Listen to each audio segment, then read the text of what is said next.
It's not often we hear the voices of the most vulnerable in our community, but Victoria's Koorie Youth Council have set out to make sure we do. A new report released this month takes a look at the lives of children and young people in the youth justice system. Yeah, the Youth Council say the Victorian Government is not adhering to Bunjil's law to protect our children. They hope the report will spark much-needed change. Madeline Heyman-Reber has the story. In the lockup, I didn't feel alive.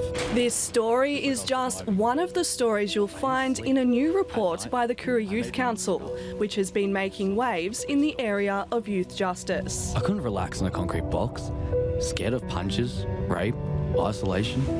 Titled Ngaga-dji, or Hear Me in Woiwurrung language, the report tells the stories of Victorian youth who have experienced the justice system. We see it as the missing piece in the current justice conversation, like truly understanding Aboriginal children's lives and experiences and understanding what is the factors that are pushing them into the quicksand of the justice system. I said I'm in here to calm down. The stories are told from the perspective of the youth and have been illustrated in the booklet and animated on screen. I just want my mum, miss my dad, my mates, my place.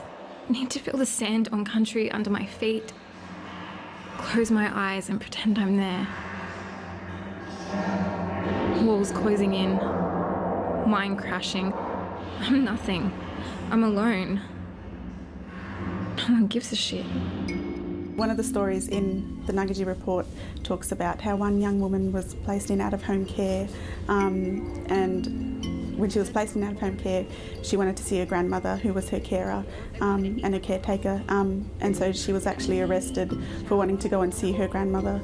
But the ending of the story is how culture and the way our people have always done things really paved the way for her and really helped heal the process and heal the process of the experiences that she had gone through. Prior to being released, Ngaga-dji was endorsed by both Commissioner for Children and Young People, Liana Buchanan, and Commissioner for Aboriginal Children and Young People, Justin Muhammad. So the Koorie Youth Council, have led by exactly what their name says. They want to give the voice of young people a voice through this report on a very important subject. And I think we couldn't learn from any better than the young people themselves. During the launch of the report, young people shared their stories on stage, alongside Uncle Jack Charles, who had his own experiences with the justice system as a child. Thanks to the Ngaga-dji report and the children who shared their stories, the Koorie Youth Council now has a vision for Victoria, which is family and culture. For too long, children and young people in justice have been silenced and unheard. And for Koorie Youth Council, this is our work, this is our purpose.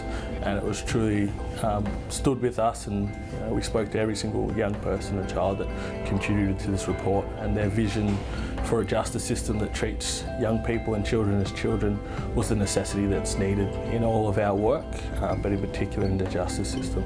It's not just telling the stories, but also really emphasising on the fact that Aboriginal people know what's best for Aboriginal people. So, our culture and our ways of doing things, our Aboriginal knowledge systems, how they pave the way for our people through a pathway of healing and through a pathway of taking care of our children and young people. That hate in my head, it's getting quiet as culture and connection get loud and strong. Culture keeps me afloat, keeps me alive.